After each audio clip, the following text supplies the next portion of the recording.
to a vast audience of the Governance Committee of Metro Health System here on June 10th. This meeting is now called to order. And I want to remind folks that this meeting is being streamed live. We'll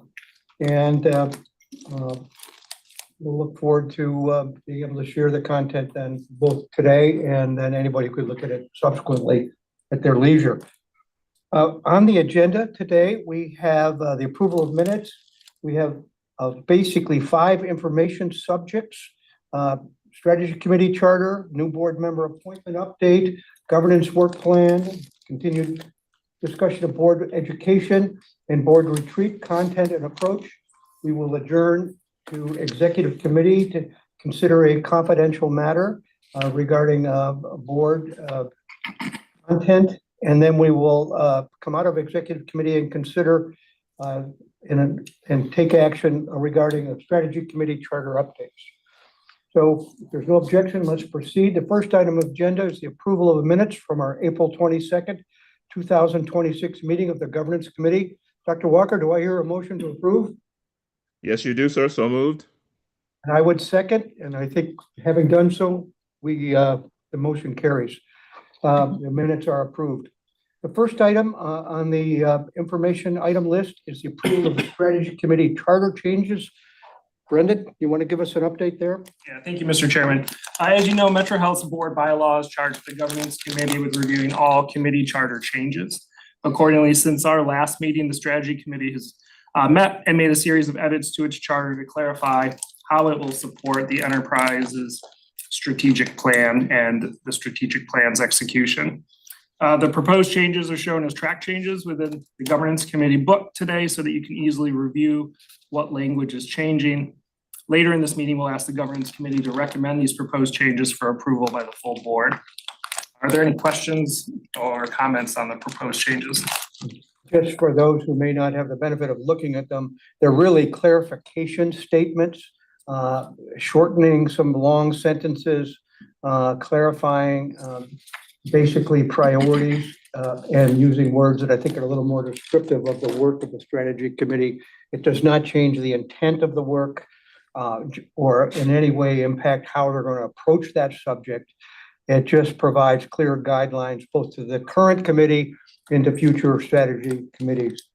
And we, as a governance committee, are obligated to ask our committee chairs to look at their bylaws annually to seek opportunities for improvement and clarification. We've taken action on almost all. Is this the last one? We're fully complete right now. Yeah, so this is the last review, and we are grateful for the strategy committees considering how they could clarify their work to themselves, and we have that work in front of us. So if there's, I guess we'll reserve this then for the last action of the day. At that point, I will ask for a motion to approve the changes as proposed. Assuming it gets passed, then it will go to the consent agenda of the next board meeting. The second item on the agenda is the new board member appointments. We're grateful to be in a full board status. One of our new board members, Jim Campbell, is with us today. Gloria Long, our second new member, although she's not new to the issues facing Metro Health. She's been a long-standing committee or citizen activist and citizen participant.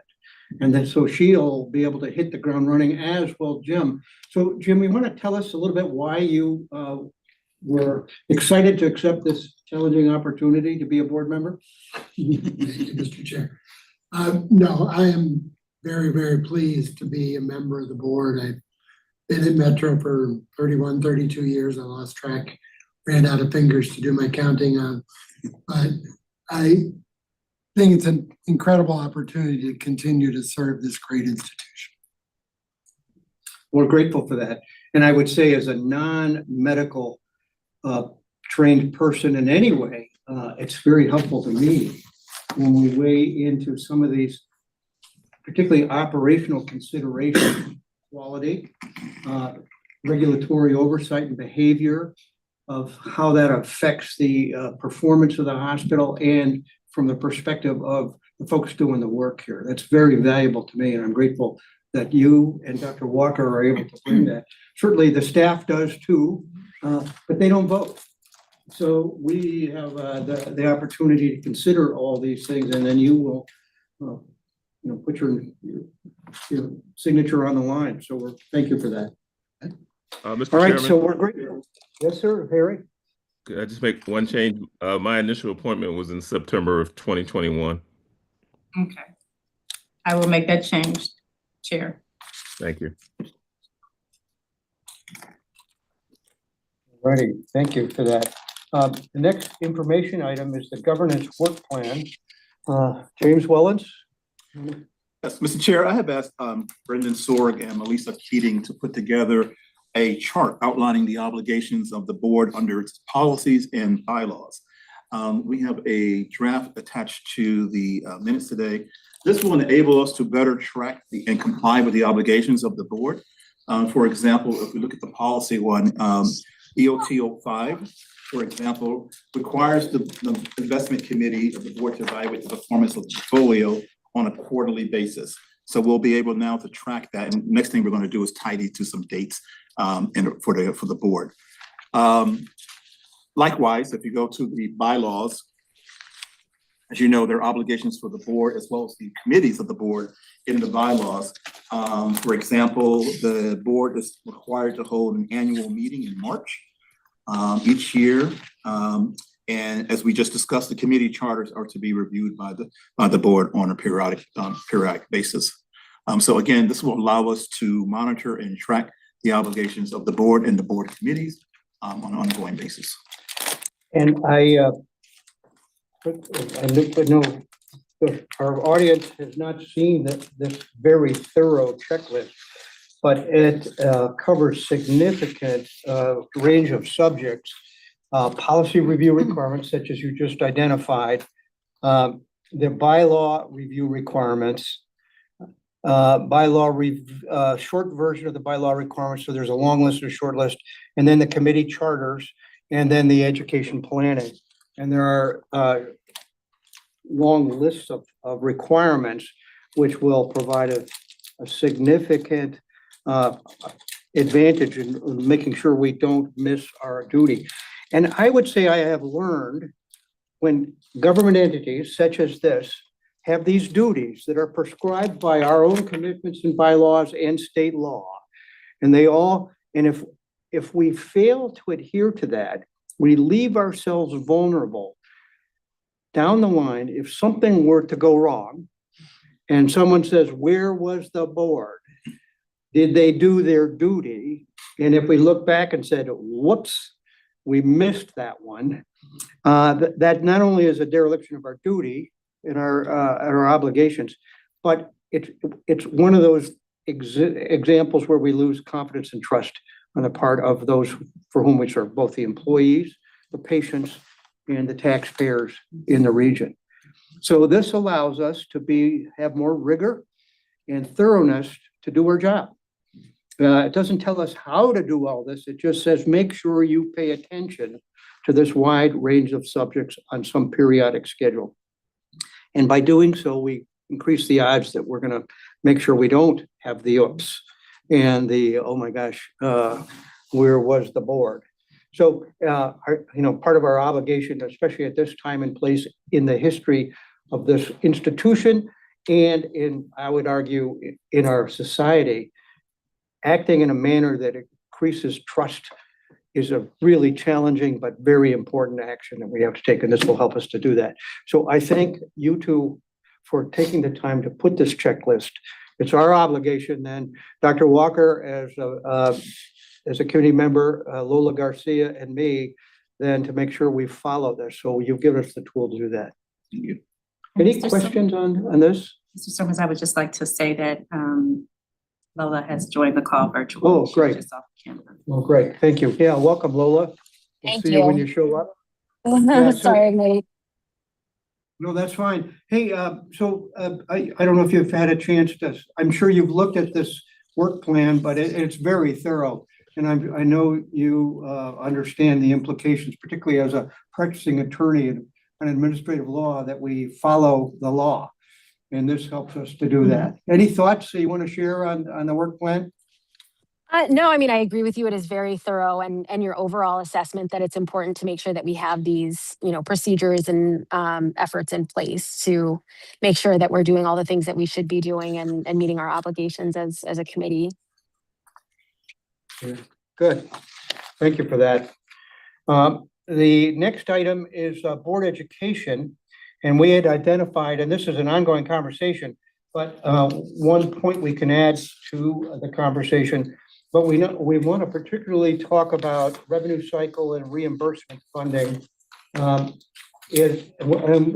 Walker, I understand that you've thought it through, that in terms of the schedule for the board for the rest of the year, that the retreat would be the best opportunity for those two. And I would agree with that. So I just want to clarify that. Your Dr. Walker, microphone's you're on. muted. We still can't hear. Still muted, Harry. There you go. Unmute. Thank you. There you go. I even know how I muted myself. I mean, it's nothing written in stone. It's just that I think, a retreat usually gives you an atmosphere where people are more conducive to spend a few hours going over some things, and we can kind of compact it there.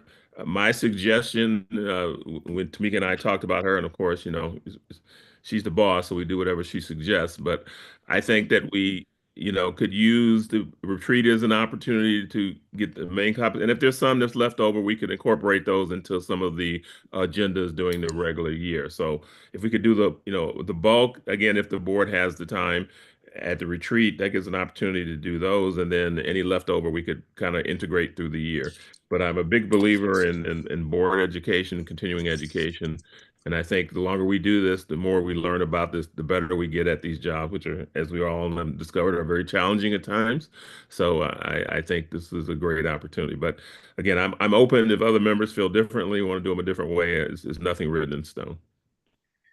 Well, and I think we've learned recently that probably the near-term challenges, really near-term being the next 2-3 years, are going to be caused by impacts of shifts of some of these reimbursement strategies. So I think it's critical that we gain a pretty solid understanding of what the strategies are. The politics of the strategies, where we've spent considerable time as a board, I think we can take as a separate step. The first one is, what are the reimbursement policies of the various federal and state agencies and how they might change and what they mean to us. That will put us in a position to try and figure out how we can influence the politics. But I have an idea that we create sort of patient avatars such that would allow us to say, this is a patient A, they have this profile, over 65, under 65, low income, parent, non-parent, and say this person walks in the door at Metro and they are entitled to X, Y, or Z reimbursement. Patient B, different profile, walks in the door, they are entitled to other reimbursements, so that we can better understand how it's the patients and what they need and who they are that drive this, I'm presuming. Is that correct? That is correct. So the point is, if we can focus our education as an avatar patient profile, and that would help me, I believe, understand how the system then has to react to that, both administratively and financially. And we know that there are, 7 or 8 major categories, all with different abbreviations: HFF, CCIP, HCAP, DSH, GME, which many of you may know, but the rest of us don't. But we need to get mastery. So I would say, as we approach the education, if that makes sense, to sort of build it from a patient profile up, Yes. that might be an interesting way to do it.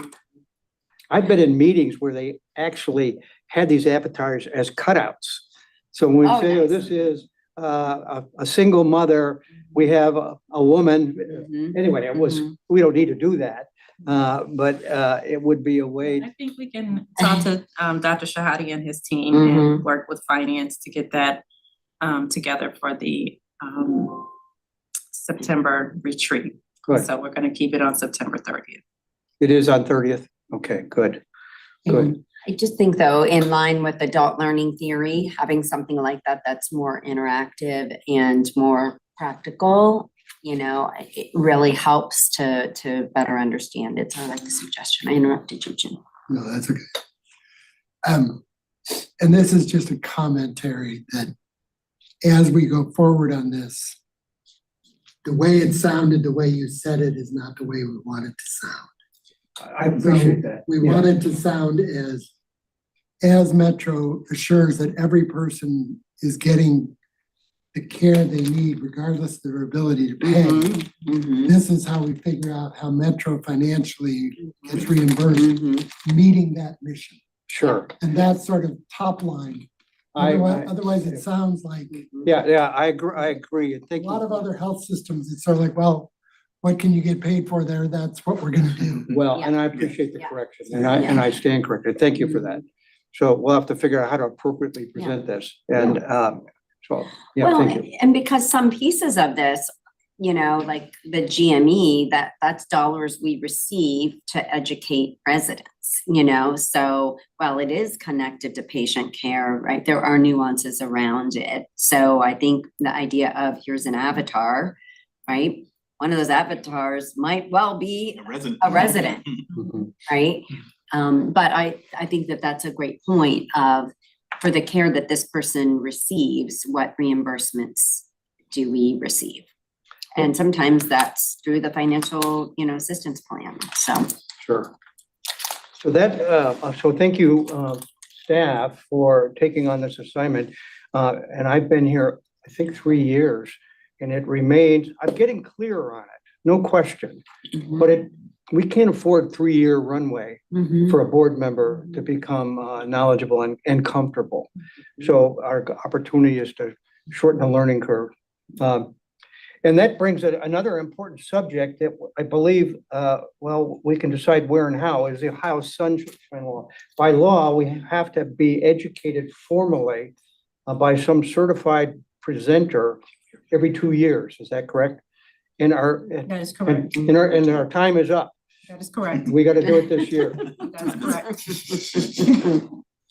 And we also have identified the Civilian Review Board from a public safety perspective, and I think we're still probably evolving on how that state law, county behavior affects us from a legacy of when we probably relied on the sheriff's department for our security, but nevertheless, there's some tentacles, and this is really a question, there's some tentacles that give a legacy obligation, is that correct on this Civilian Review Board? And we've learned this through our incidents, is that correct?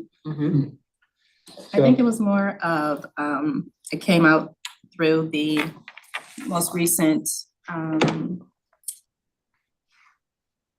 legislation that was presented to the city council by Cleveland Clinic. And we utilize our Civilian Review Board, but we've only had 4 cases in the last year, I think is what the data that was presented to me. So we have this. We will educate you all on this at the board retreat.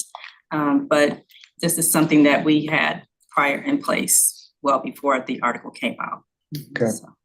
So, The other subject is related entities. We changed the policy where we would vote as a board on all of the related entity obligations that Dr. Alexander and others would serve on, and changed it to an update, I think annually or something to that effect. Do we recall where that update occurs? Is it at the board level or here? So, Mr. Chairman, I think there are 2 concepts here. One, related entities are kind of like affiliates to us, the entities that we have within the health system. The entities that you're thinking about are those external entities that we participate on as being board members or community or other capacity. And so when we're serving on a capacity in one of those external boards, it comes to the board per policy. I forget what policy number it is, but on a policy.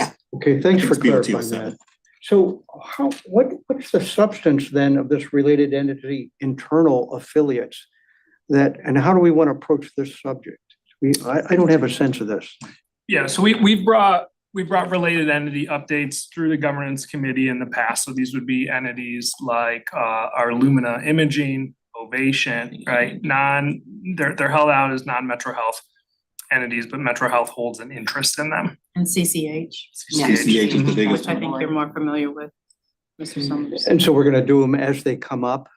Material updates as they come up, but then routinely we'll bring a summary of the current state of all of them to the committee.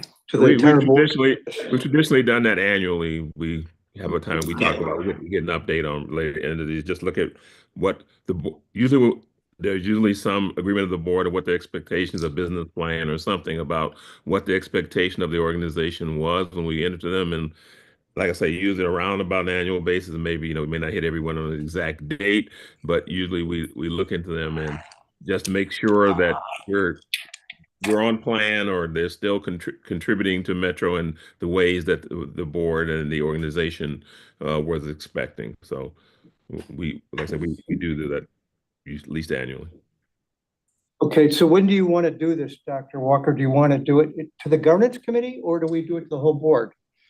So this will be one of the board trainings. Go ahead, Mr. Wellens, I'm sorry. Yeah, this will be one of the. It has board to go to the trainings. whole board for sure. Now, whether you want to stop in the governance committee, I'll bow to you, Mr. Chairman, if you feel comfortable bringing them there. But we bring it traditionally to the whole board so everyone's aware of how these plans are going. Yeah, I don't want to add a step to this unless we have to. So I would say, I guess our job is just to make sure it gets scheduled. Yes, All right. and provide the training. Yes. Already. So we have not yet scheduled that. It's June. We have several months to do so. So one of the questions that we'll be pondering is the retreat agenda. We don't want to put 8 hours worth of work in 4 hours. So we'll have to sort that out as we get closer. We're beginning discussions on how long the retreat is and how much we can stuff into the time. And so I'm certainly, I think maybe Tamika, we can include Mr. Summers in our next discussion about how we want to do that, or On Monday, yes. yeah, why don't we, if he's available, we can maybe So loop him in yeah, for and that- try to make some decisions about how long and how much. And that leads us to the last information point of this meeting is the retreat. September 30th is the date. We'll certainly reacquaint ourselves with one another as boards. We have advantage. If you remember last year, we really had, I think, 4 brand new board members. Really 2 of those have left. So now we have 2 brand new board members, and it's an opportunity for you and Gloria to get to know the rest of us. And likewise, you, but we're still learning about each other as well. And I think we all agree that one of our goals to streamline our work is to be able to comfortably rely on each other through delegation of committee work. And part of that reliance and the confidence of that is knowing who we are and what strengths we bring to it. So that's an objective of the retreat. And then board performance evaluations will formally do that as well. Board norms, culture, and priorities. We got a good start at that last year. We'll just affirm how we're behaving, and then the education piece that we're talking about. Fair enough. Any questions on the education or board retreat at this point, Lola or Dr. Walker or Jim? No, just again to add that that's also an opportunity for us to review how often we meet, how we meet, just like we made decisions about how we did committees differently. We're doing committees differently this year. That's why everybody's kind of getting used to that. So it's an opportunity for us to look at changes we made and see if everybody's comfortable with them. Are there additional ways, to look at efficiency? I would say, again, we can talk about it then, but it looks like our board meetings have ended closer to being on time now. So I think we have increased some of our efficiencies, I think, on board, which has been a good thing. So we look at all those types of things and see, how can we be better at what, we do for the organization and as board members among ourselves. So it's a crucial time to make discussion, and we do make changes. And to Jim's benefit and a charge to you, the onboard tool is new to us. What, 7, 8 months? Maybe. maybe. Brendan would know So we're more all 'cause he still has the learning it. contract. So we're interested as another fresh face into it, how we can use it and how you can use it. One of the things we identified was the AI summary capacity of a complex document. And it could produce a one-page overview so that if you don't attend the committee, if you were to run that overview against a long presentation, it increases the odds you might get the sense of what they talked about. So that was an exciting little dimension. I don't think we've really gotten in the habit of using it, but it's there. And I think that we agreed it did a pretty good job of summarizing, though a couple tests we did. But we know that AI is not without its flaws and omittances, so we have to be careful. All righty, that concludes the information items. At this point in the agenda, we are going to move into executive session to discuss hospital trade secrets as defined by Ohio Revised Code 1333.61, and to consider the appointment, employment, dismissal, discipline, promotion, demotion, or compensation of a public employee, or the investigation of charges or complaints against a public official, and to conference with the public body's attorneys to discuss disputes involving the public body that are the subject of pending or imminent court action, as defined by Ohio Revised Code 121.22, Section G. You got that? So I'm going to call the roll, and I would ask you to affirm a vote to move into executive session. Lola Garcia, Aye. Harry Walker, Yes. Mike Summers votes yes. We will now adjourn to executive session.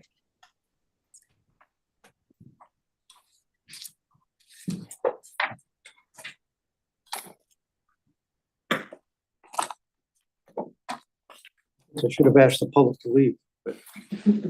You only one. End of one public is like, Yeah. all right, I'm out. She knows her duty. I got other things to do. Yes, sir. Do you let Gail know that Okay, let us know, Yeah. she was worried? All right, we are in executive session. But I don't know what's going on.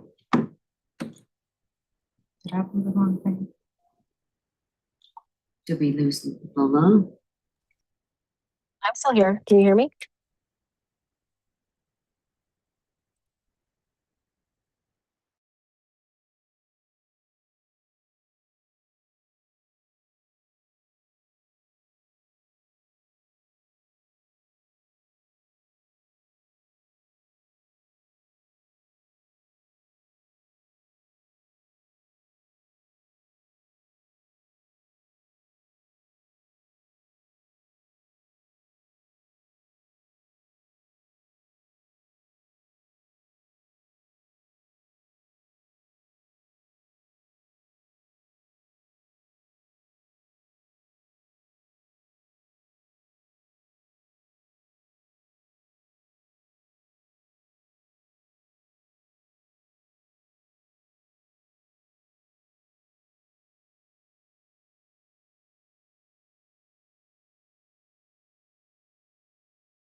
that's the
City time management. Okay, we are back in public session at 2:09 PM.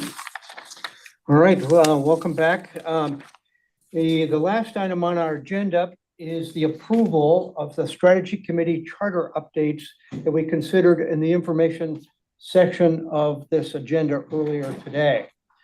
Do I hear a motion to approve the strategy committee charters as drafted? So moved. Lola, seconded?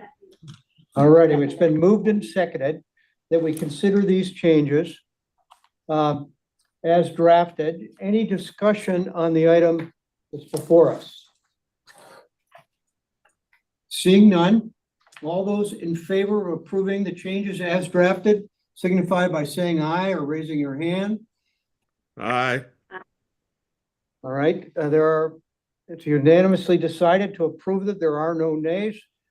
So the changes therefore approved by the governance committee, and that will proceed to the consent agenda of the next board meeting for the board's consideration. And that concludes the items before us. This meeting stands adjourned.